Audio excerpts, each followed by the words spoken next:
fantastic. Thank you very much. You're That welcome. was fantastic. You're welcome. Fantastic, Did we pass the gentlemen. audition? Absolutely fantastic. We're the Never- band. This is Woo! amazing. I know Yeah. your ears are bleeding, but yeah, we're looking forward to Okay, your so- pick of the week. Seriously, what is it? You really are dying to, Yeah. because I teased them. Yeah.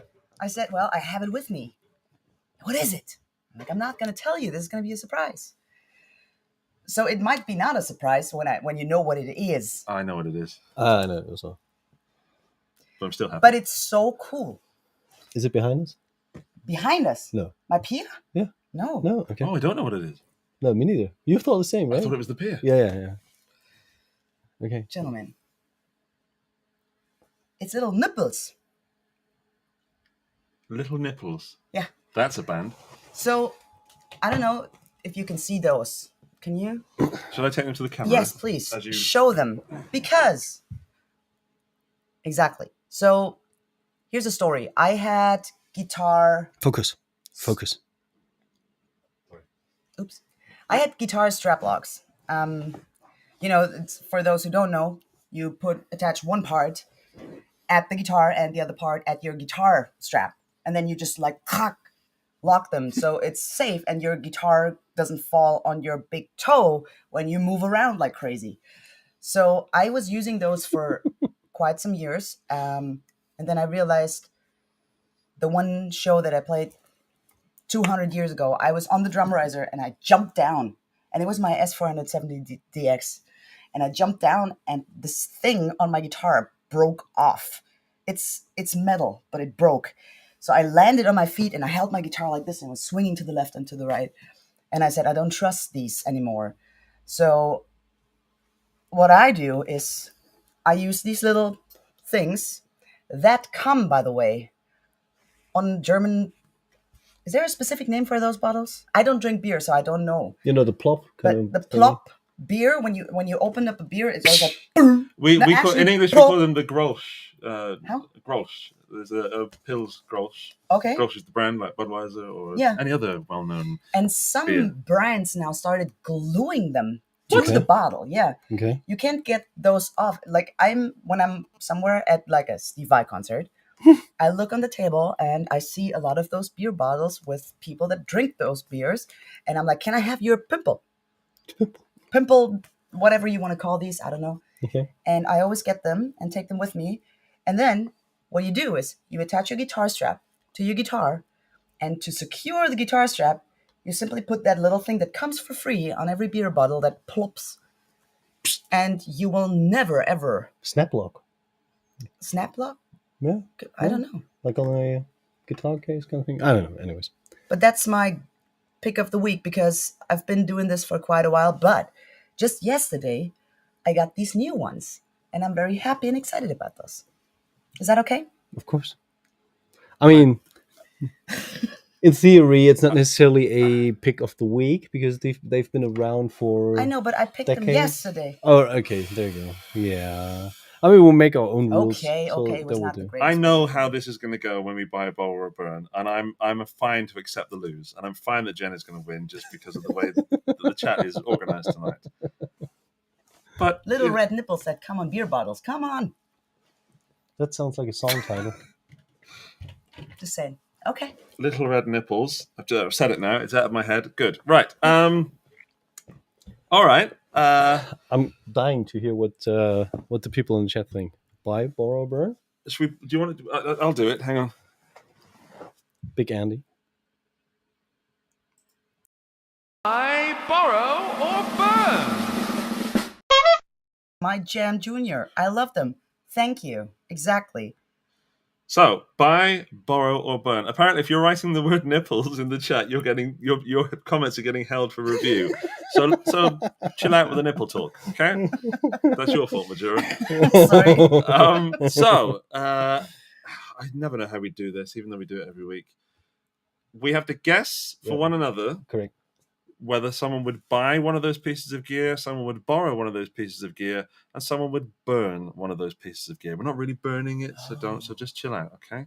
Don't get upset, especially if you're from a brand or something like that. You know who you are.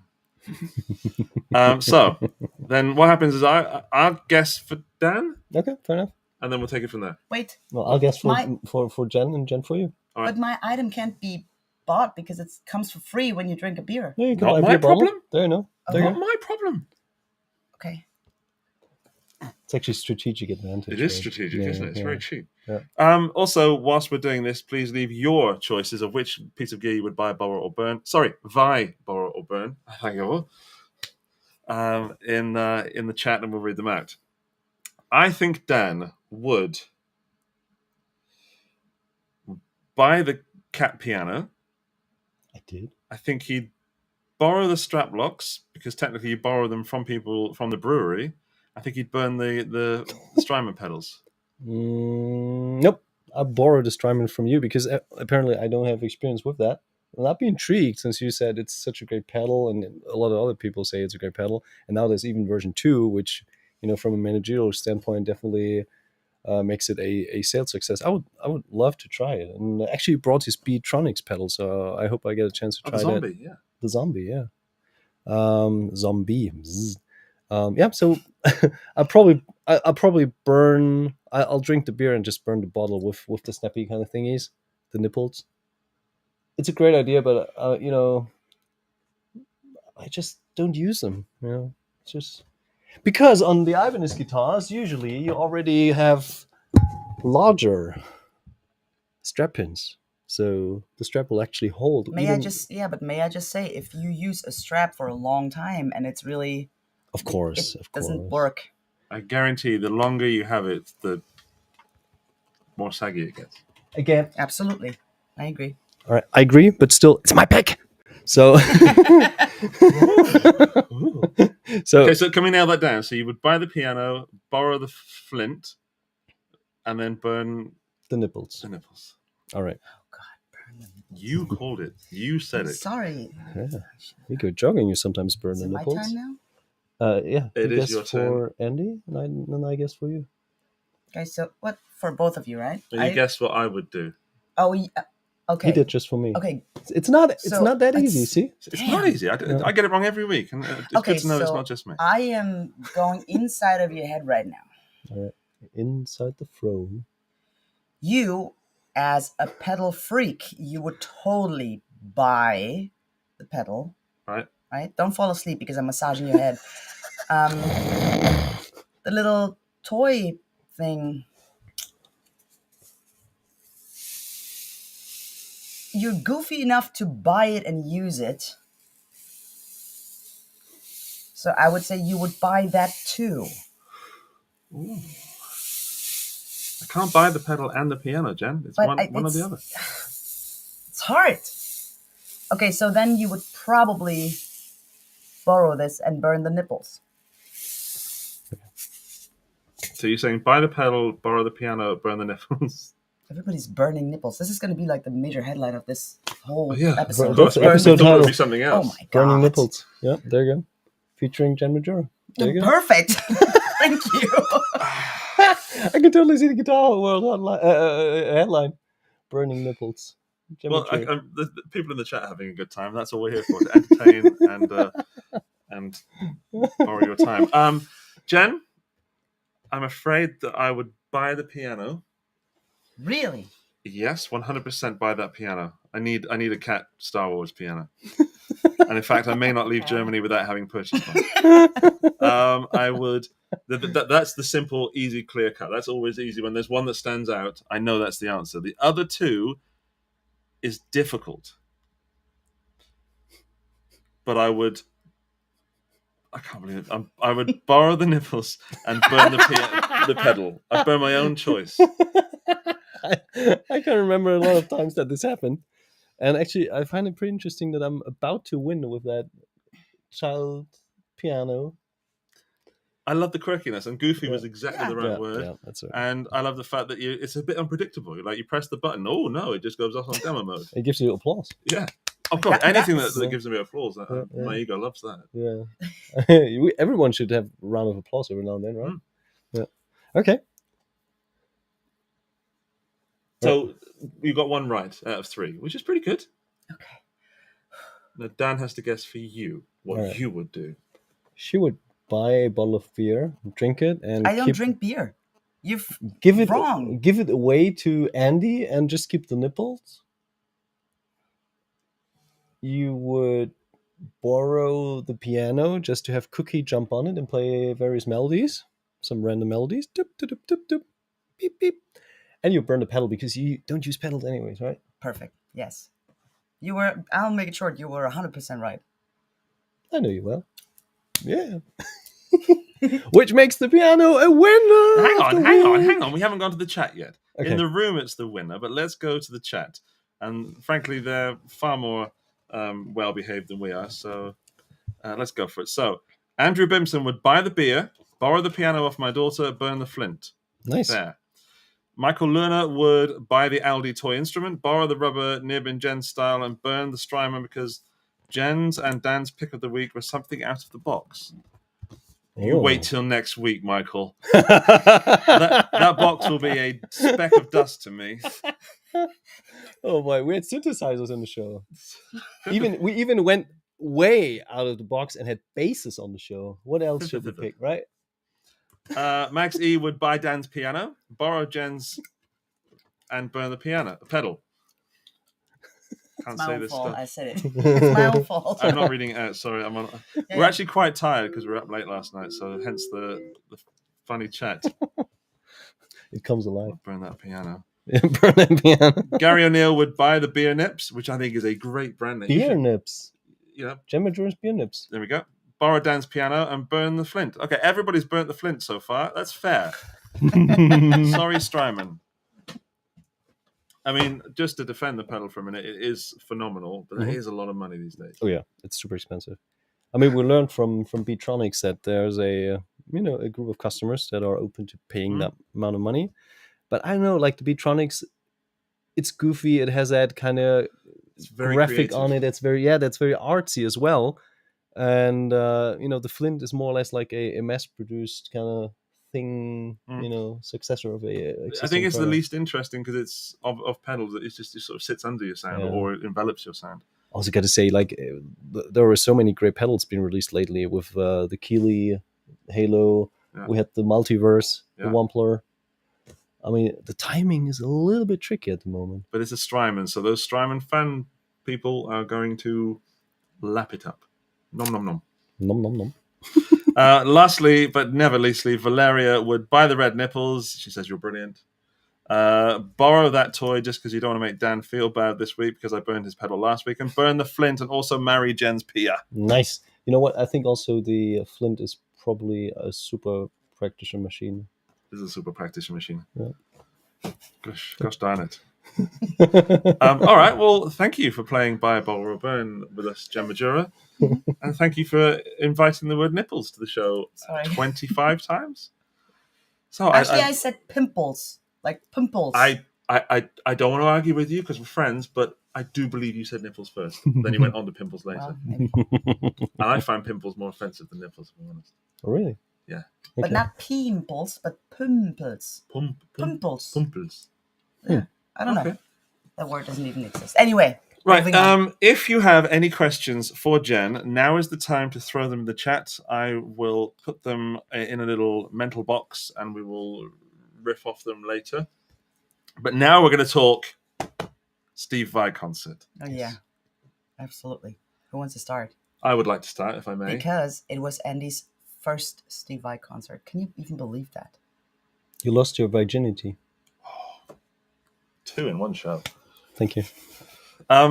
May I explain that by saying that I came into music for the love of music from a totally different place. The It's place not that for the makes love of music, it's for the love of God. Sorry. it made Jen go "Ugh," earlier. I came into music through the band Nirvana and grunge and music that was accessible to me as a person that thought I would never be able to play guitar. I was the guy, the kid that had the tennis racket, but I didn't make the connection between being able to play a guitar and picking up a guitar for the first time. I thought I would never learn. It was so on a pedestal for me because I grew up with Brian May as a hero. So then when Nirvana and grunge came along, I found something accessible, and I don't think you could be further from Vai than grunge, musically speaking. So Vai's music was never on my radar, especially being instrumental. I didn't get it. And there are several artists that I didn't get. I didn't get Hendrix till I was in my early 20s. I didn't get Johnny Cash till I was in my 30s. All these classic artists that are renowned to be phenomenal, I just didn't get it. And I like that I can be honest with myself and not pretend that I enjoyed that music, and I really didn't move me. I watched Steve Vai play a song last night. I was stood at the concert on my own because I'm tall and I like to stand in a tall person's place, and I cried.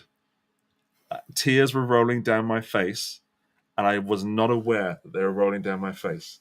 It was a combination of things. It was a combination of emotions of being at a concert, firstly, seeing my friends, having a wonderful day. There was a backstage element to this. Then there was the graphic that was on the screen. It was of a baby or a fetus coming out and then being born.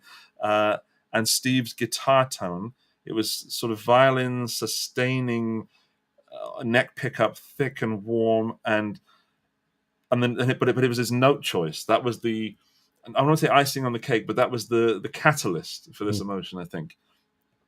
And I was crying at a concert. And my life changed. Genuinely, I fell out a little bit of love with guitar recently. I felt like I've hit a hump, a speed bump. There's like everything kind of feels the same. And then yesterday, something brand new and fresh and inspiring, and at its core, beautiful, was introduced to my tiny little brain. And by the way, Gary O'Neill is asking, did he play Bad Horsey? Of course. Of course he did. It sounded great. Yeah. And he doesn't know. You were asking, what song was that? What's this song called? That's a great song. What's this one called?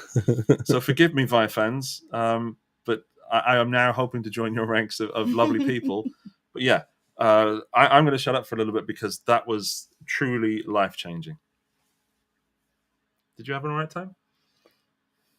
Kind of, yeah. No, it was, like I said, it was heartwarming to see how they welcomed us. It was a great show. It was a tricky venue, to be honest. Hirsch is kind of like the ceiling is very narrow, and it's not the best venue when it comes to great bass and drum tone. I thought the sound was really good. Yeah. For that place, it was awesome. Absolutely. And Steve's tone was great. Especially he recently switched to Jessica Evo frets, and there were a couple moments. And last time I experienced that was at a Bonamassa concert where he was playing, and the rest of the band was almost completely quiet, and you could hear him like scratch on the frets. That was like the room was silent, wasn't it? Correct, The guitar stopped making a sound, and you could just hear. Yeah. And he was using it musically. I'm like, correct. Yeah. It wasn't that kind of. It wasn't a mistake. It wasn't a fault. No. It was part of the piece that he was playing. Yeah. It's not like a teacher on a blackboard. If they go like, it was like a music. It was like a really musical use for that. And I mean, having heard the backstory behind that of him refretting his guitars because he wanted to have something right in the middle between stainless steel frets and nickel frets that is sturdy enough for a tour, but it's not as bright and brittle as a stainless steel fret. Totally makes sense. And seeing that being applied a couple hours later, right in the show in a musical way, that was mind blowing. And apart from that, he played his stuff on a John Scofield guitar. On a hollow body. A jazz guitar. And I wonder what John Scofield thinks about that. If he thinks like, I've never seen anyone do something like that with my guitar, or if he's just disgusted, or if he loves it. I don't know, but I loved it personally. We had Steve playing 3 single coil guitars with a very reduced gain level, very airy and mellow and lush tone, which is, he wasn't too known for that, basically. I mean, he's usually, with his Evo pickups, he's usually, having quite a significant thick and gainy tone. But, the more he matures, maybe he discovers, other territories as well, and also has slightly different tonal preferences. And that was interesting to see. And for me, I think it was a 4th concert. I'm always amazed whenever you meet him that everyone in his team is so just so heartwarming. So they are welcoming. They take time. Everyone usually on tour, everyone is stressed And but wasn't the case. They were completely there. They were, they were interested. They were actually interested in all of us, right? Yeah, welcoming and really good-minded, good-hearted, positive people. Yeah, that was beautiful. And that felt like being back like in the family and seeing them. And I remember vividly last time when he was playing Nuremberg, that was Löwensaal, a larger venue, a couple of years ago, like 7 years ago maybe. I delivered a replacement neck for his PIA because Thomas needed for the PIA or the gem. Oh, for the gem, yeah, for the white one. I think it was Evo at that time. And Thomas like switched the neck on the spot, and since Steve had time, because they obviously couldn't sound check previously, he was going through vintage Ibanez books with me, discussing, oh, that was a cool model back in the 70s, and oh, you remember that in the 80s? Yeah, that was cool. That was right before the gem got released. I mean, this is just stuff you never forget, and yeah, it's just in line every time you meet him, you meet the crew. They're amazing, and there's the musical side of things, and there's this other side of things, and this kind of turns a moment into a moment for me personally. Yeah. It was my 20th Steve Vai concert, and it took 19 concerts, so the 20th would be the most special Vai concert ever, because when I woke up yesterday morning, I didn't even think that 10% of what happened would happen. And I was allowed to spend like 30-40 minutes with him after a sound check. And I thought, well, okay, there's in his dressing room, there's going to be people, it's going to be busy. But it was just him and me. And we had a very, very wonderful talk about, my situation right now. And he immediately had this very inspiring wisdom. Like, we talked about the power of how your thoughts contribute to your life, and how the power of your mind is so important, and about meditation, about the way of thinking, how it can literally change your life. And it's always like what I say, there's always a good in every bad, and it's the yin yang. And we talked a lot about that, which was very inspiring and beautiful. And then I sent him to dinner, because I said, I don't want to, listen, dinner's up. Don't you want to eat something before the show? So I sent him to dinner. And you took him to dinner? So you walked through the room I know. with him? He was like, can you show me where? I'm like, yeah, sure. So we walked to dinner. And I didn't want to bother. So I went outside and ate one of these. Did you have these pizza slices? Did you have one? No, we actually ate at the place, because everyone of the band we had Vai food. We had Vai food, yeah. You did? Yeah. I didn't want to bother. Well, we were with Dave Weiner, and he sat down and ate, and of course you had to go somewhere, and I sat there, and then very politely and obviously Dave says, "Oh, would you like some food?" And then I went, "Oh, I could take a little bit." Chicken, right? Indian chicken and rice. Yeah. And not chicken and corn. Not chicken. Chicken and rice. And then before you came back, I was like, it needs a little bit of salt.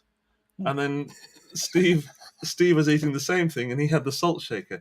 And I said, "Excuse me, could you pass the salt to Steve Vai?" He went, "There you go." I said, "Thank you very much."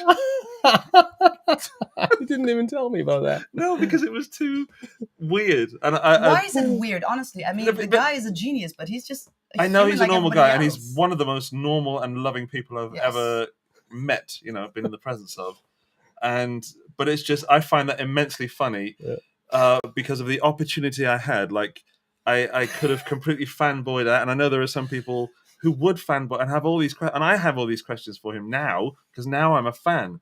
But at that point, I was just like, okay, that's Steve Vai, a thing that I know. And I thought it would be funny to ask Steve Vai to pass the salt. And that's the only thing I said to him at that point pre-show. Because I wanted to be authentic. I could have pushed for an interview chat with him. And especially with you being there, I thought I could have just said, "Do you mind if I just come in and say hello on the camera and have a 5-second something?" But that would have been Andy, the person who didn't appreciate his music, trying to get something out of that whole experience, business-wise, or something. And that feels inauthentic and completely against everything that I believe in. And now, having seen the show, now I believe that I deserve the right, as a fan and appreciator of what he did, to be excited about that and to take the same thing, but to feel good about taking it, or sharing it. Yeah. Except for the salt, I took that. And wait a second, my moment. Remember when we interviewed Dave Wiener? We were sitting on a road case outside, and the backstage area was right next door, and there was a window open. And at some point, I was looking at Dave, and all of a sudden, you started laughing so hard because there was a window out into this end of this alley, and I could see this Steve Vai's head come through the window, go, and that's all I saw. Again, so surreal, so funny to me, because it's I don't know, it's so weirdly funny and beautiful. I love that stuff. And we shot a great interview with Dave Wiener. I mean, that was one of the most exciting, most interesting, most intriguing, most enthusing episodes we had, because he's a character. He's got a strong opinion, but he's also almost similarly at a wise wizard kind of level. It was really wizardy wise. Yeah. And that was a kind of a nice follow-up to the previous show, where he dropped so much knowledge and so many great advice. And I don't know when we're going to post that, but probably during summer or at some point. Yeah, the next time one of us gets ill or something, or just can't be bothered. Yeah, it won't happen. I'm getting very comfortable. What's the absolute favorite moment of last night's concert? Well, it has to be the salt. The baby. No, not the salt. Well, the fun answer, salt. Steve Vai, can you pass the salt? You can only have one answer on this. Okay. Well, I'll buy, borrow, and burn the whole thing. No, it has to be the baby moment. I don't know what the song was, but maybe I was hoping someone could help me out. But when this baby was in utero and then came out. Also, if I may look into this deeper than is necessary, the Nirvana album In Utero, which is the baby being in the womb, for me, that was the moment that I got Vai, and there was a baby in utero from the band Nirvana that I was into, and then there's Steve Vai converting me into a Steve Vai fan and making me cry with a video about In Utero, and I'm like, this is just too much. So that's the moment, yeah. What was your top-notch moment? I'm really struggling to not pick a musical moment, because the musical performance itself was great. It always is. Always is, yeah. But to me personally, because it touched me, was at the very end, we have a couple guys from our team come over as well, and basically we're just waiting for him to sign a guitar. One of our QC guys, Ollie, shout out to him. And basically then Steve approached all of us, and he was asking how he's doing, how's everything, how's the Meinl crew, and we're chatting about how his guitars are doing and a couple new projects that he's working on with the guys in Japan. And that was just something I felt, he's interested, he's right there. He could be everywhere with his thoughts, with his mind. He could be with his family, but he was dedicated to the actual moment. He was interested in the people, and that kind of, and he cares. Yeah, he sees you. That's what he said at the very end. He said, "Goodbye, I see you," and that's absolutely what I felt like. He's seeing basically every one of his fans, and we talked about his social media team. They are great as well. It's just you can feel that the whole Vai family, and I'm not making that up to just babble. It's just really something that you feel the whole Vai family, the whole team, the whole band, they all share the same spirit. And we talked about it early on. Even his social media team, they are super polite. If they have content they want to share or that they like, they actually talk to you and ask you for permission to use stuff instead of just robbing that stuff. I'll just post how everyone does it. I'm the artist that's here. Can I, that's my instrument. Can I show it? But and these are the subtleties that I appreciate sometimes more than the big gestures that are not worth a single word that's been said. And to me, I think that was my favorite moment, because it was I know it was a favorite moment for my team, for a lot of people in my team as well. Yeah, because Steve is just a humble, very respectful person, and he's not complaining. He carries the right mindset, and if there's one person that inspires me to become a better person, it's Steve. Mm-hmm. Definitely. Yeah. Favorite moment, Jen? Okay, my favorite moment was actually the moment when I wanted to leave the concert, because I was so proud of my parking spot. It was right there. And I'm like, ooh, I never parked so close to the venue. This is great, because all the times I've been to that venue, You I've sent me a photo. I could probably show this. I've always just played there with bands, so I didn't know how to drive there with my own car. And I found this awesome spot.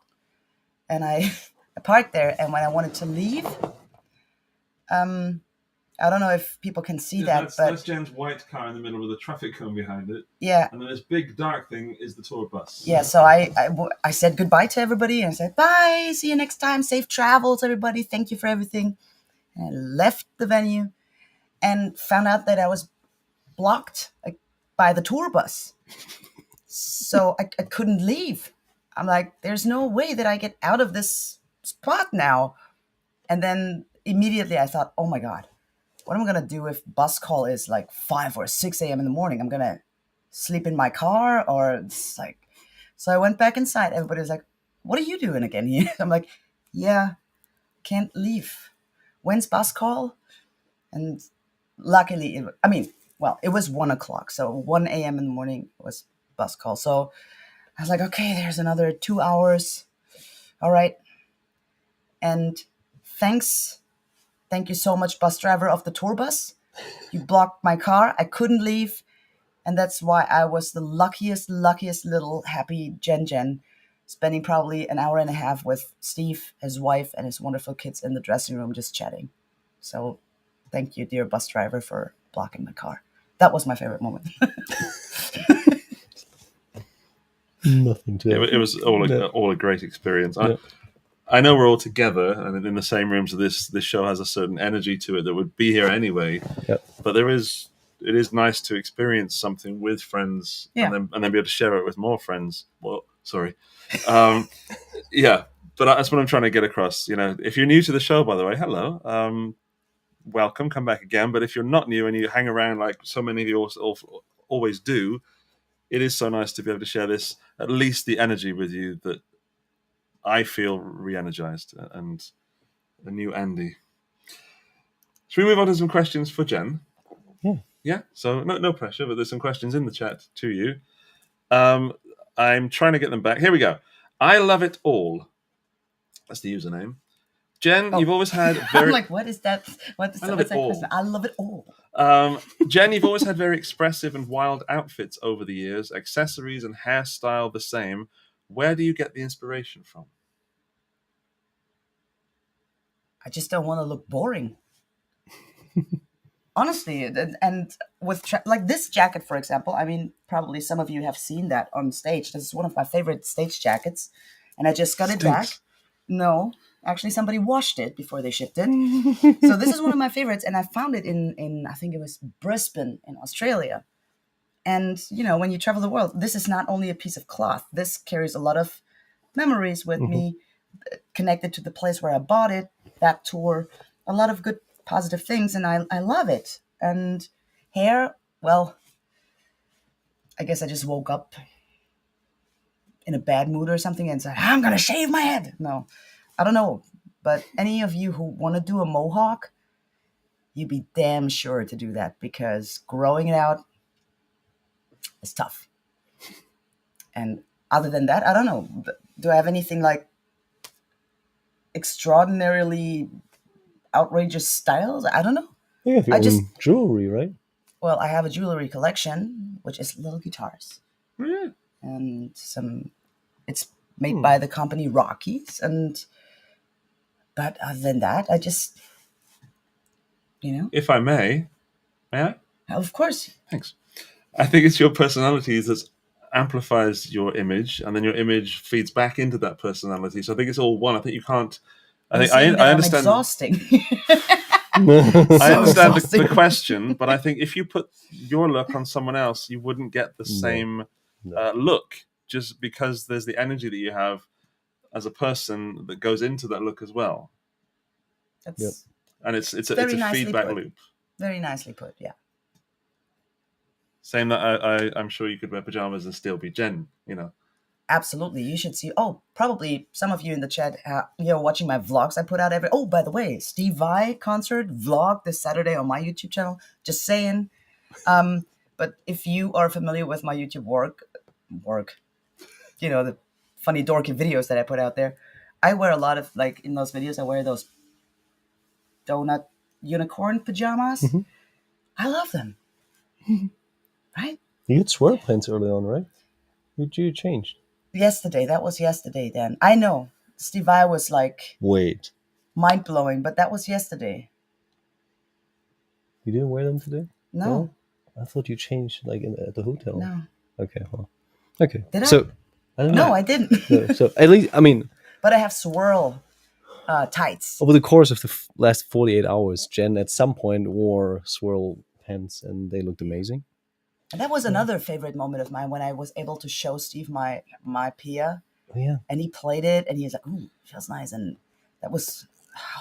There's a nice segue that I put the phone down to say we should, move on to the guitar. Le guitar. La guitarra. So, before we do, I came out of the show. We were waiting backstage, creeping around like two weirdos. Where are they? Yeah. And I said to Dan, I don't know how I'm going to do this, but somehow I need to get my hands on either a Pia or a Gem. Yep. Just from seeing Steve do the whammy bar thing, just that I need an athletic guitar, and I have something to aim towards now that I believe requires an instrument of that caliber. Yeah. And I said, I really got to think about it, but at the end of the day, I agreed that he's getting Pooh's Pia. Sorry, Pooh, I got your Pia. I ain't got your Pia. Jen, you have a Pia. You have Very nice one. The Pias. I have two. But this is one of the Pias because this is one of. Yes, So we had Dave Bonvillain. Sorry, Bonvillain, yeah. he did a what is it? He was on the show recently. If you saw the Dave Bonvillain show where we talked about Pias and dipping stuff, and this is one of them. It's Jen's. Give us a story, Jen. The story is, he approached me and offered, like, we talked about it, and Dave, he has this typical style of, like, doing these little how do they call them? Like, these little, The bubbles kind of thing? not the bubbles, No. but the opposite, like the little The peacock style. peacock style. I is call that it what- like the peacock. I call it that way. okay. It's like the peacock. You know that Majura is Thai and means peacock, right? No, I did not know. That's my name means peacock in Thai. All right. Anyway, so I was like, well, I want more like a spacey galaxy bubble look. And he was like, and I just fully trusted him. This is the first guitar. This used to be a white Pia. And I fully just trusted him. Took all the parts out, everything. And had the neck and the body and shipped it to him. And I swear, when he shipped it back to me and I received it, I was like this. I was so nervous. And I looked at it and this is the most beautiful paint job I have seen in a long, long time. Because all the neon parts you can see here, they're moving straight down to here, are glowing in black light. And this guitar is just phenomenally awesome. It's a clear pickguard. There is a pickguard here, but it's clear, see-through. And the first pickguard he shipped me was broken, like this little tip. It was broken. And I was like, I can glue fix it somehow. But then I was scared if I add some glue underneath it. First of all, how does it look? Second, does it harm the finish? And David, he was like, no. I'll send you another one. You have to have this has to be perfect because he has very, very high demands on his work and everything. So I was like, thank you so much, sir. And I just really, and I put this guitar together. This is the first guitar. I had all the single parts in a plastic, like I called it like a ghetto bag. And I threw everything in that ghetto bag. And I'm like, okay, this is all the stuff that needs to be in this guitar. And I made it happen. I'm very proud of myself, especially the moment when I plugged it in, like seeing, okay, does it work? Did I wire everything right? Oh, I'm not a guitar tech. I know a little bit, but it's like, okay, this goes here, this little wire goes there. And now after accomplishing this, I'm very proud, and I'm more confident that I might build a guitar one day. Who knows? And this guitar is definitely the most special one because, I don't know if you can see it, it's too far away, but Steve signed it. There it is. I'm very, very, very, very, this is my first Steve Vai signature. Man, I just had definitely one of the best days of my life yesterday, and I'm not ashamed to be a super fangirl.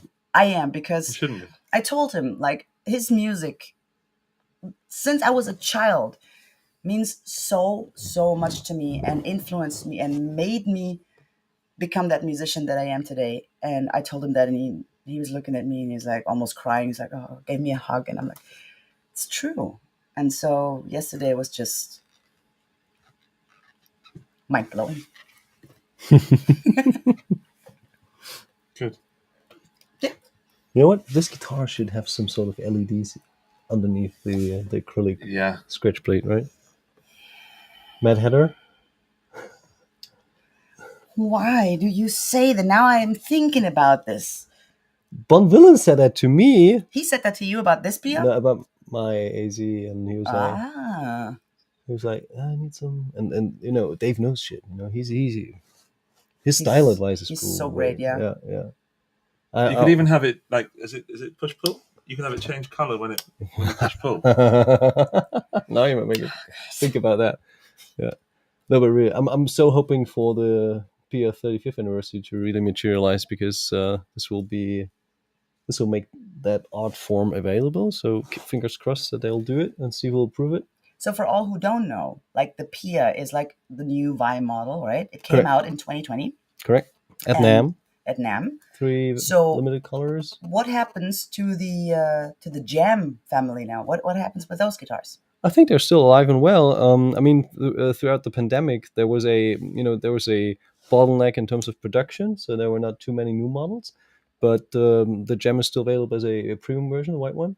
So it's alive and well, and I think these models just peacefully coexist because they are both part of Vai's legacy, and people still love their gems. I mean, it's such an I have iconic a Jam too, design. of Yeah, course. correct. And I think the PIA is just, we talked about the PIA at length. Yeah. It's just like his guitar kind of evolving over time, and personally for me, and it's just my personal opinion, also kind of maturing in a way that is now even more artsy, Yeah. but also in a different way. It's still a workhorse, it's still a tool, but it kind of became the quintessential Vai guitar, even more than the Monkey Grip, because the Monkey Grip was basically, the idea behind the Monkey Grip was to have some sort of differentiation, And just something to pose with your guitar like yeah, this. no, it was really because the RG was such an iconic design, and his signature gem. They wanted to have something that would be so ridiculous that no other manufacturer would even Yeah. dare to think about copying it. Yeah. And that Monkey Grip and the Lion's Claw. You can really tell from the names and how ridiculous that was. And at that point, it probably was almost like a joke, but in a serious way, because the actual functionality of those.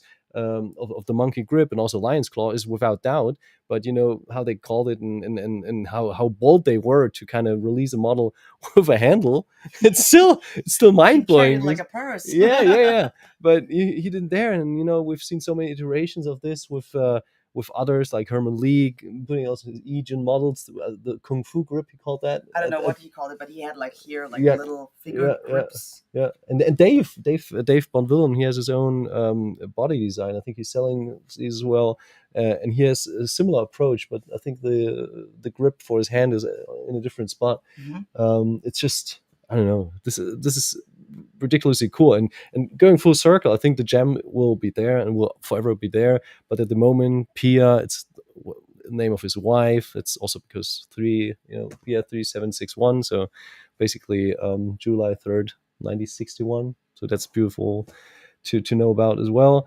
So it basically symbolizes what Steve is nowadays, and the Gem is part of the history and a part of the Ibanez and Vai legacy, and will never go away. But this is now where he is at, basically.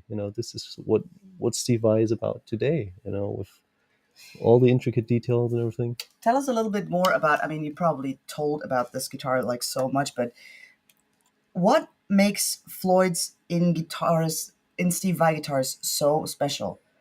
Because honestly, like, I love that I can go on stage. I don't know if the camera captures this, and I can push down my.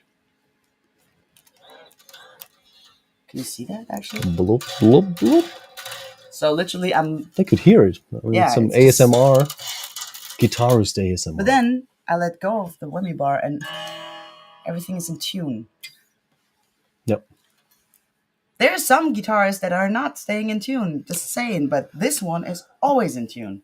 I mean, Ibanez has had a couple various designs of tremolos, and this is now they went back to the original Edge, and I think up to this day, the low pro Edge, which is like a similar construction but with a lower profile, so it doesn't get you in the way, and the original Edge still kind of stood the test of time because the construction is simple yet effective.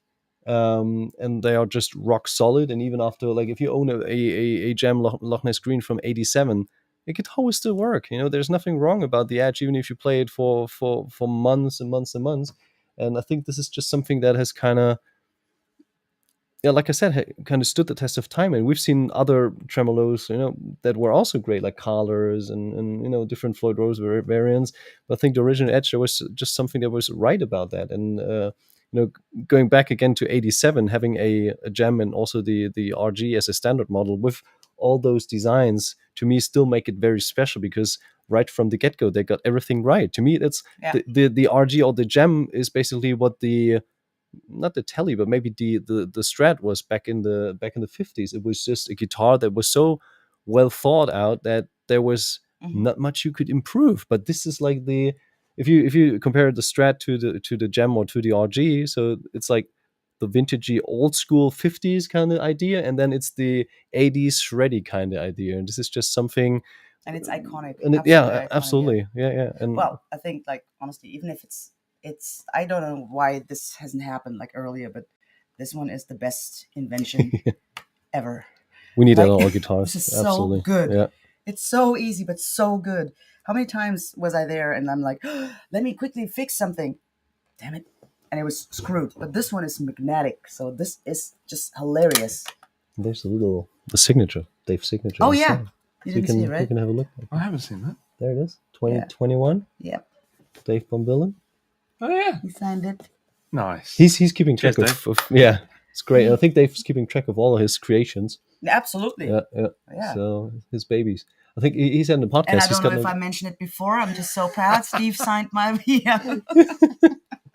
I think in the podcast, Steve said, David said he doesn't have kids, so this is kind of his legacy. That's what he passes on. These are his babies, and making other artists and other people happy that he resonates with. It's just something that he's up to, and kind of what he sees his job is on the planet Earth. Yeah. So we have a practical question from Poo Ninja. And that is, Jen, how do you safely bring a guitar to the show because he wants to get his junior signed? Oh, you mean how did I bring this one safely? You will be so disappointed by my answer. I just took a very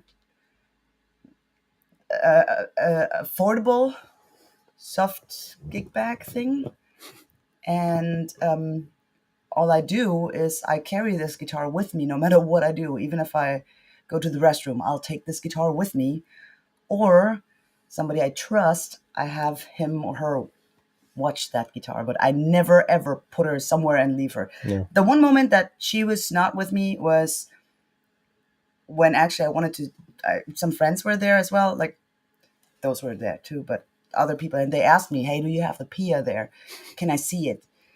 And I said, yeah, sure. So I had it at the monitor area on stage, and it was not there anymore. I swear, my heart, it was gone. And I'm like, oh no.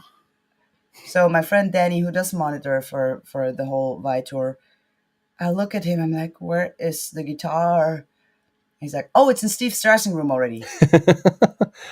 Could be worse. So, yeah. So that was the only moment where she wasn't with me. But you know what was interesting? I just don't let go of those guitars that I love so much. I just carry them with me no matter where I go. Never leave them in the cars, right? No.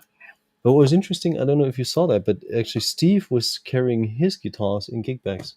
There were no Yeah. hard cases. That kind of blew my mind, because like for several years now, when we have shows like Guitar Summit and everything, we always go with gig bags and just put the guitars carefully in wooden boxes and then put them in trucks. Previously to with bands and how we would do travel with hundreds of hard cases, which it's so much volume you can't handle that. And that was kind of interesting to see that now Team Vi is also using gig bags instead of hard cases, and they still do a good job. Obviously Reunion Blues and Mono, and also the Ibanez stuff, they serve them so well, and I like that because I hate hard cases. Me I too. really love You? gig bags. No, I use a Thomann safe case. Yeah. It was a natural progression because I had the guitars in the hard cases, and it was just not practical. Yeah. No, it's horrible. I have students that like young up and coming players, like 7, 8, 9 years old, and their parents buy them like a cool guitar. And then I see these poor kids like this because they have this giant case and they hardly can carry it. And I'm like, why do you do that to your kid? Just, Yeah. I'm a total geek bag person. Yeah, it's just practical. Yeah. Who has a follow-up question? If he brings it with him, should he call ahead and make sure security won't hassle him? In my opinion, He wants to get his sign. You can't. It's a case-by-case situation. You could get stopped, I guess. They do search bags, of course, at venues. I think the issue is that Vi is having the Vi experience. So before the show, it might be hard to get that signed because they're selling tickets to attend to sound check and to talk to him and get stuff signed. But as we got to know Steve, maybe after the show, if you wait, at the backstage somewhere. area somewhere, I'm pretty sure that when he gets out, he will sign stuff. But yeah. Bus call's gonna be a 1. Now you know. Yeah. You'll see Jen Majura's car right next to the coach. Yeah, being blocked. They're Oh, I'm playing. blocked again, Steve. What a Damn. coincidence! They're playing Linz tonight. Yeah. Yeah. So they're in Austria, half an hour from my house, whilst I'm all the way over here in Germany. But you're here with Dan and me. Exactly. I will just second what Dan said. I've never seen an artist be so genuine and so good at that post-show meeting the fans thing. It was all genuine. It was all, he went away, he came back, he went away. More people wanted to meet him, and he had time for everybody. So Pooh and anybody else that needs that information, do it after the show. Poor Steve, it's going to be like 3,000 people. Damn you, guitar stop! It's never guaranteed. That's why they are selling the experience. So if you want to guarantee, buy Yes. that damn ticket, support by, they are having a big crew there on tour. So if you want to get the full shot with the, the sound check, that was pretty intriguing as well to see. Soundcheck what was he was doing. very interesting to observe how this phenomenal musician is doing soundcheck and how he like interacts and communicates with his band members. It was very, very interesting. And I believe, like when you get the full experience and he sits down, he talks with his fans, he answers questions, he takes a picture with everybody. It's like it's phenomenal. He's so humble and down to earth. What a fantastic guy, honestly. It was interesting to see him, deal with in-ears, because on this tour, I think it's the first he's using in-ears. In 42 years. Yeah, so reducing the stage sound, or like the sound level on stage and also in the audience. And that was interesting to see, because then he had to adjust much more. He had to talk much more with the sound guy, and this, that, and what comes out of the, If you get in-ears wrong, you get it really wrong. Yeah, correct. And if you you've got limiters, but even if the signal is way too loud, it's kind of disturbing. It distracts you from the actual performance. So that was interesting to see how a renowned musician that has seen basically everything is kind of approaching something like in-ears, which he's never used before.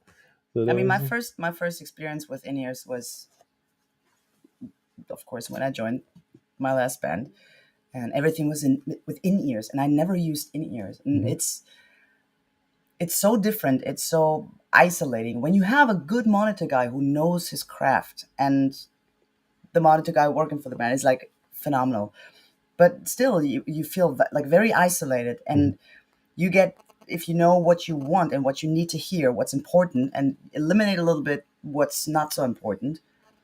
Bass. What? I didn't say it. You thought it, right? Yeah. Yeah. Then when you really have a good mix, it's fantastic. The only thing that might happen if your mix is too good, in my experience, is that you start playing like in a studio recording situation, which takes a little bit away from the live, the punch and the dirt, because your signal in your ears is like, your audio is so perfect. You're like, ooh, this is like in a studio recording situation. And yeah, I'm just old school in rock and roll. I like the loudness, like the volume on stage. I just like it. I think Dave said as well that he's lacking at some point. He's also using Feel, the feel, like, because you can't fuck with physics, and the cones moving air. That's something that kind of has an influence on how you play. And like you just said, it's not a studio situation. You've got a band right behind you, and I mean, we're joking about the bass, but the drums and bass, Phil Bino, Jeremy Colson, they were amazing, and having such a rhythm section is a blessing for a guitarist, not just for Vai, but also for Dave as a rhythm guitar player. Yeah. So yeah. I just decided yesterday was one of the best days, and I won't stop smiling now for eternity. So every photo on Instagram now. Let's look at the experience we had yesterday on a slightly different angle, about if we learned. I learned something, basically, and I learned a lot. Like, there was just like, oh my god, so much information gone in, and into my soul and my heart, as well as my music appreciation brain, and also my musician's brain. And as a musician, what I learned, and I've only just realized what I learned, to really process it, was that, okay, Steve was such a gentleman and calm human being at every point, and therefore so were his entire family, not just the actual family, the whole team. I learned that must come also from being super prepared and rehearsed. And I know that I have a gig coming up, one of my first gigs coming up in a few weeks, and we are nowhere near prepared enough. It is. I don't want to say just a covers band, but it is a band for fun. It's not anything like what we've just been talking about, but it is as important. And it is, I'm going to be on the stage and doing the thing that I love to do. So what I've just learned is that no matter how prepared I am, it's not about playing the right notes and performing. It's also about the fact that I need to enjoy the experience and be in the moment and friendly. And I'm worried that I might be like, leave me alone, I need to go on stage in 2 minutes. And I've now learned that that's where I need to put the energy. Yeah. Dan, did you learn something from the show? That's, I think what you just brought up is a big learning, and I always appreciate if artists like Vai or Tom Quay is another prime example, are like that they are kind of relaxed before the show because they enjoy it. They know they know every part. They know they nail it. They are in full control of what's going on, and this leads me to what I learned. And basically, to me, and this is an attribute that only few guitarists have, but my admiration goes away from playing many notes, that shreddy kind of thing, or even noodling, and I appreciate much more that a vocal style, but also having or being under full control of not the fretboard but the guitar tone. And this is something, a couple players, Andy Timmons or Vai or Satriani, have that they, whatever happens, you always think that they play the guitar and it's not the guitar or the string that's playing them. And the guitar is such a different or is also such a difficult instrument, because you can easily make subtle mistakes, and it's really comes down to how dampening the strings, how you pick it, the picking angle. So there are so many variables in that equation. But with Vai, you always have the impression that he's 100% in full control of what's going on, how he picks the string, how he frets the note, how he bends, or the vibrato that he's doing. And this is something that blew my mind, because I realized that this is probably the highest level of admiring the artist. Like, this is the quintessential, like, owning the instrument, and this is what I like the most of his performance. Really, like that. We talked about that Joe Bonamassa moment a couple of years ago when he was in Frankfurt, and I like Bonamassa, the guitar nerd, more than the musician. But he's a great musician. He's written amazing songs, Slow Gin and so many others. But the moment that struck me the most was when he was playing in front of 20,000 people in Frankfurt, and he was just plugged in a Les Paul to a Fender amp, and nobody in the band was playing. He was literally just playing, accompanying himself. and that purity of tone and that control also, that was something, again, back in the day that I liked the best. And with Vai yesterday, it just blew my mind how much you can own that guitar and how much you can be in control of it. That was my takeaway from that. I would totally copy that.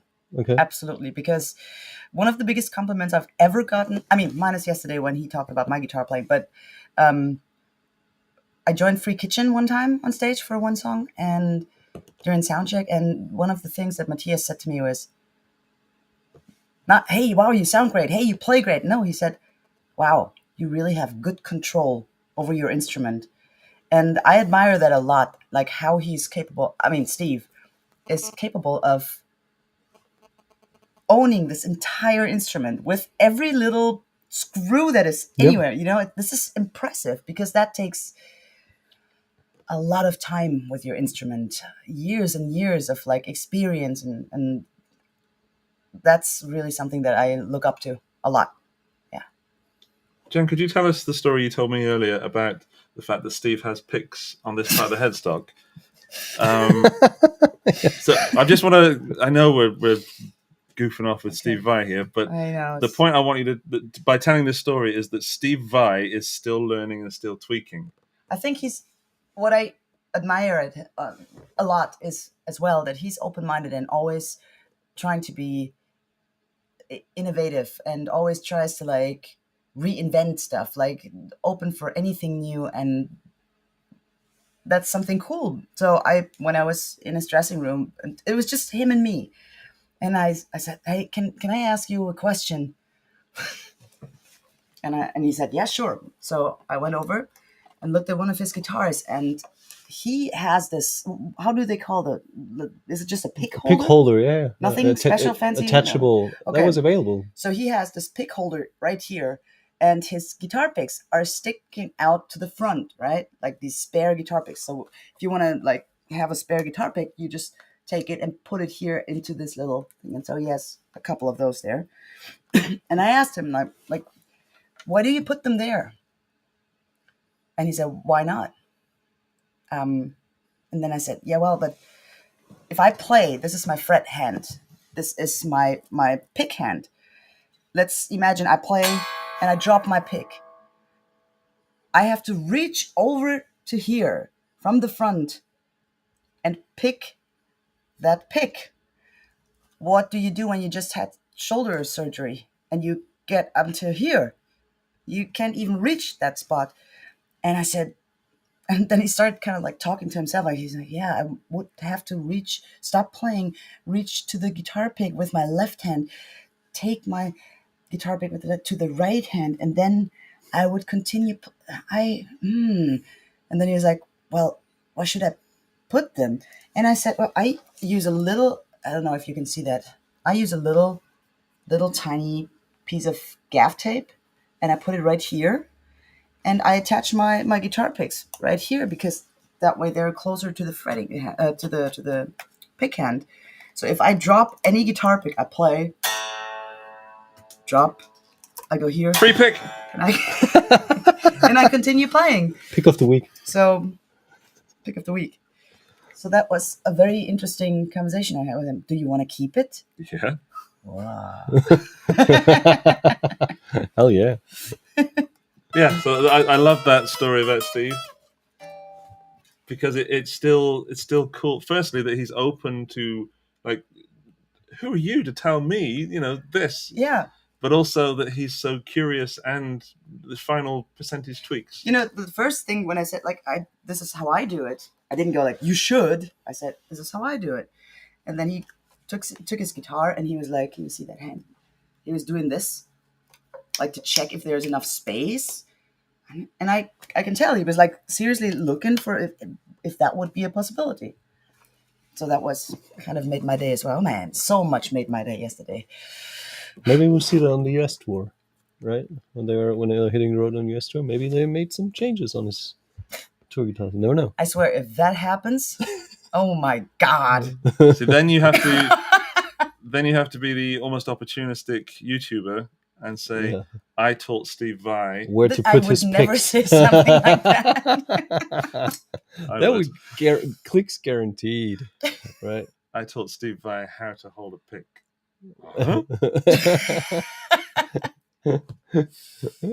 Oh my goodness. Yeah. Sarang said that the pick holder is made from a file binder. So you have some A4 pieces of paper and you have a piece of plastic that goes down the side to turn it into a book. Oh yeah, That's what those are they made actually of. look. Those were like that. probably the originals, but we sold these. What do you call it? The PH3 or something? Pick holder or Oh, the PH6? PH3. Oh, PH3, yeah. Pick holder, whatever. No, I think it was How many called the picks did it hold? PH6 because Three? it was able to hold 6 picks, and they had been sold. So they were you can place them here and remove them as well, and But you can place them here.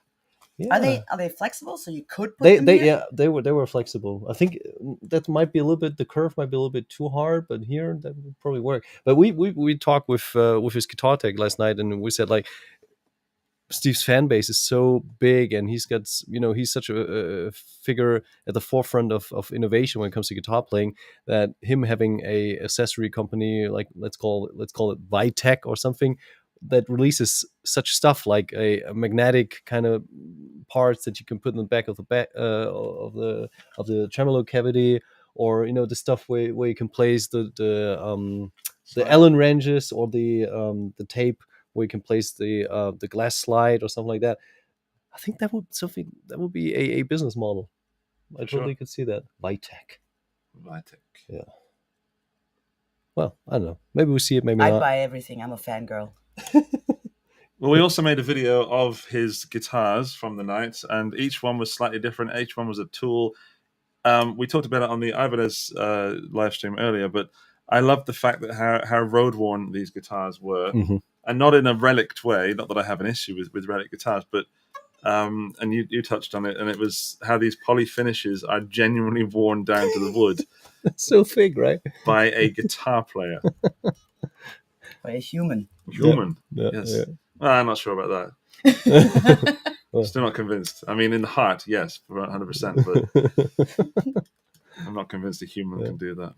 And that was sexy. That took vintage to another level, because this was not like vintage. This was like modern vintage, and it has vintage 2.0. Yeah, it has a thank you.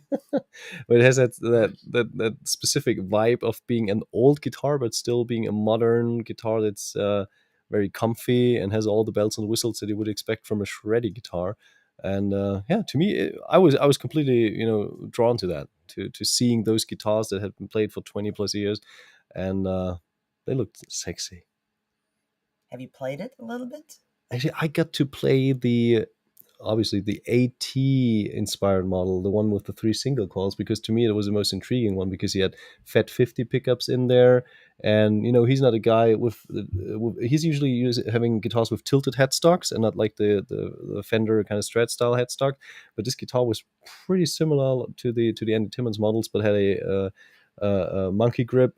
And I was just intrigued to see him, gravitating towards a more like Straddy AT 100 kind of guitar. And then seeing this guitar being used for, like we just talked about, less gainy, more lush tones that he was looking for, that obviously the song called for, was something that completely blew my mind. And I was happy to be able to check out his guitar. And I think it was built in LA custom shop. The guitar we talk about, what Dan is talking about, is that green one, which he plays in the video for, what's the name of the song? Kendall something. People let me know. I'm such a band. Kendall Powell. Yeah, Kendall Powell. Powell. When he invented this joint shifting, and he played, that was the one thing I was like, you are playing this live. That hurt a little bit, right? Just watching him play that. And he played it perfectly, and I'm like, oh my God.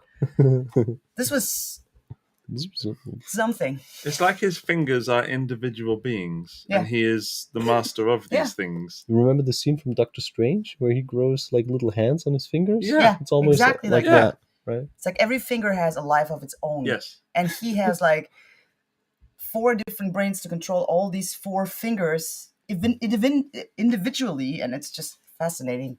But he's not just controlling them, he's creating with them, and it's like layer upon layer of just mind-blowing.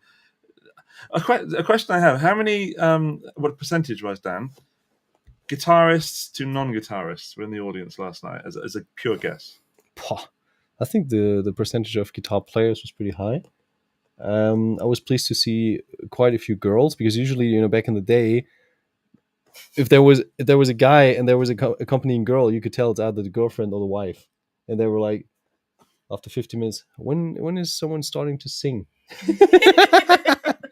But this time it was great to see younger girls with Vai shirts or Yasi Hofer shirts or Dream Theater shirts or whatever, to see those kind of, you could tell that these are girls that are really into guitar playing, and they were there to see Steve. We met the one guy from a guitar shop as well, and I was assuming, because he's working at the guitar department, I was like, oh, and you're accompanying your boyfriend, when we were talking to his girlfriend, and she was like, no, he's accompanying me because I'm a big Vai fan, and he's just the plus one. That's basically. so cool. That's awesome. And seeing so many young girls also being there, and fangirling Vai and having their time of their life at the venue. That was something that I really liked, and I think the amount of guitar players was probably very high, like 80% maybe. I'd say more. More. Yeah. I go for 90%. Yeah. But that's not wrong at all, because if it's 90% guitar players, if we have like 800, 900 guitar players there, and they all go home and they all buy a and they all start playing Vai tunes, and are more enthused about playing the guitar, that's just great. And I'm desperate to see also the PIA sales for this month. Because I could totally see stores actually selling more gems and PIAs, because after 6 years. Yeah. So I a little behind the scenes, I was listening to the new Vai album on the way to Germany, doing some cramming. You're welcome. And hey, Steve had a problem with the shoulder, not you. Yeah, because he was with Jen before the show. Now we know why. She's like, great, that's great. Sure, I love it.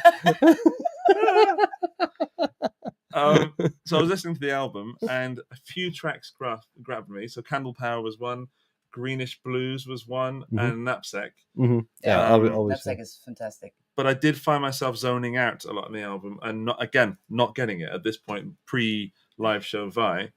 And I, of course, as the YouTuber in me, I had to justify going and the video. What would be the video that comes from this if I can only make one video?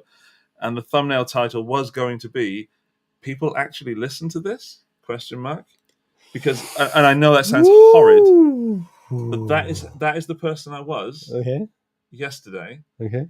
And now we've sat here quite comfortably, and I've been at least a third of the conversation telling you how much I love Steve Vai, and I'm not even disappointed that I can't write what I think is a great thumbnail text, a very enticing one. Yeah. I am so happy that I can say something positive, and that I can say that I'm reinvigorated.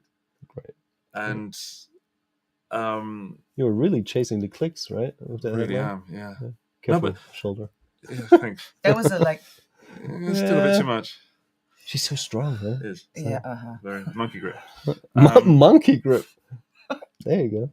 So we're gonna have to sign off soon, because it's late. We've had long days, and yeah. But Dan, when we started this show, when you asked me to do the Guitar Stories podcast with you, you said you wanted to make a show of positivity and spreading love and good things in the guitar community. Mm-hmm. I think this has to be our most positive episode yet. Very likely, yeah. So I hope that's come across in the stream and show if you're listening. I hope you feel some of the love that we feel. And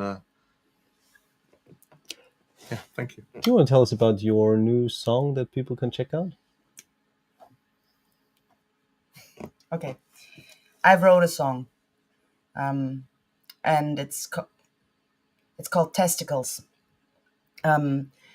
And I had this idea that I want to give people the opportunity to listen to that song without officially using platforms like iTunes or Google Play or Amazon Music. I don't even want to mention this. So I thought to myself, why not turn this into an interactive, fun thing? If you go to my Instagram or my Facebook or even my YouTube, there's a video where I explain the whole thing. and it is a little word search puzzle, and you can still contribute and do this. I posted it like, I don't know, 2 weeks ago, 3 weeks ago. So all you have to do to listen to this song, it will not be on Google Play and all those platforms. Your only way to listen to that song is either have me as a friend and I play it for you, That's the best part. or you Pretty good, right? you find the solution of 10 words in the word puzzle search, Okay. and you send me an email. The email is in the description of the YouTube video and everywhere. And you send me that email with your 10 words, and then I will personally write back to you and provide you the download link to my personal Dropbox folder with the song Testicles, a lyric sheet, and even a little artwork I did. I painted. Sweet. Yeah. That's a full package. Yeah. It's Yeah, for that one you free. showed it to me. But you know it's not for free. Well, you have to solve You the don't have word to puzzle. pay money for it. You don't have to. You don't. Yeah, well, you can. There's an obviously. Yeah. But I thought it was a fun thing, you know. Cool. If the world needs something, it's good vibes and Vibes. vibes. All right. Yeah, so Yes. Let's wrap the episode. let's say thank you to our friend and fellow Vi fanatic. Saying that like I've been there all the time. Jen Majura, send all the love in the world this way towards that person right there, and she will send it back tenfold. I promise you that. At least. At least. Dan, would you ask people to please leave us a 5-star review? Yeah, 5-star rating on iTunes or Spotify, or just make sure to subscribe to Andy's channel, ring the bell, and make sure to check out his videos. Especially watch them until the end, because then you're part of the, how do you call that? The end of the video club. Yeah, and that's pretty important. Like What is that's that? You have to watch the videos, find Yeah. out. so obviously she's revealing she's never watched a video until the end. Yeah, she just revealed it. She doesn't watch my stuff. Well, if everybody says, well, okay, that's it. I'm like, all right, bye. I missed out. I feel like I missed out. Yeah, definitely. You know what? You should. I was thinking about that the other day. You should do giveaways at the very end of the videos, like small, tiny giveaways. So when people watch until the very end of the video, right? Sure. Yeah, that'll be cool. Where's that Pia? Well, you're taking that home because that was here reserved for Pooh, but Sorry, unfortunately, Pooh. Andy's taking that. But anyways, make sure to subscribe to Jen's YouTube channel. Check out her latest episodes with Ola England, tasting the world's greatest coffee. Also, make sure to like and subscribe this very episode of the Guitar Stories podcast, and hope to see you soon next week. Who's on the show next week? I have zero idea. Me too. But it will be episode 76. Looking forward to seeing all of you guys. And I think we'll call it a day. Thank you. I'm going to come towards the camera now because I've got to press the outro button. But yeah. Oh. He's coming for you. He's like Liam Neeson. I'll find you. Bye.